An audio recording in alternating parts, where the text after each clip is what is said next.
મંજુલાબેન છત્રસિંહ રાઠવાનો અનુસૂચિત જનજાતિ એટલે કે એસટી કેટેગરીનો જાતિનો દાખલો વડોદરાની વિભાગીય વિશ્લેષણ સમિતિએ રદ કરી દીધો છે। સઘન તપાસમાં સામે આવ્યું છે કે મંજુલાબેન મૂળ હિન્દુ કોળી અથવા હિન્દુ ઢેબરિયા કોળી જ્ઞાતિના છે, જે એસટી કેટેગરીમાં આવતી નથી। તેમના પિતા અને પિતરાઈ ભાઈ બહેનોના રેકોર્ડની ચકાસણી બાદ સમિતિએ 1999 અને 2000ના બંને પ્રમાણપત્રો જપ્ત કરી રદ કરવાનો આદેશ કર્યો।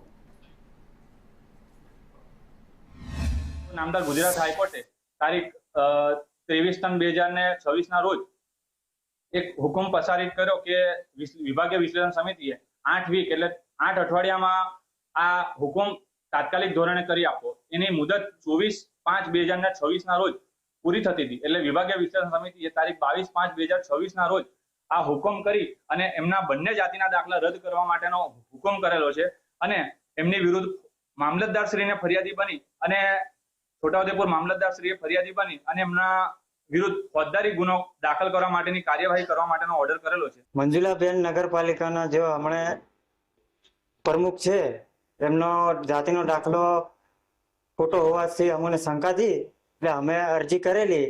જે અરજી કરી એ અરજીનો અમને કે ન્યાય મળ્યો છે અને દાખલો રદ કરવામાં આવ્યો છે। અમને તો ખુશી હતી, બહુ ખુશી હતી કે આદિવાસીની જે નામ પર એ ખોટી રીતે દાખલો બનાવીને જીત હાસિલ કરી છે, તો એમને રાજીનામું આપવા જોઈએ। તેની અંદર ઉમેદવાર રાઠવા મંજુલાબેન છત્રસિંહ એ એમનો જે બંને જાતિ પ્રમાણપત્ર છે, જે 1999 અને 2000માં ઇસ્યુ થયેલા છે, એ બંને પ્રમાણપત્રો આપણે એમની પાસેથી લઈ અને રદ અને જપ્ત કરેલાનો સિક્કો મારવા કીધો છે આપણને, અને કલમ 11 અને 12 હેઠળ એની કાર્યવાહી કરી અને કરેલ કાર્યવાહીની નોંધ આપણને ત્યાં આગળ મોકલી આપવા માટે જણાવવામાં આવેલ છે। આપણને આમાં સમય પીરિયડ આપ્યો નથી, આપણને આ ટપાલ કાલ બપોરે જ મળી છે, એટલે આ કાર્યવાહી કરી દેવામાં આવશે।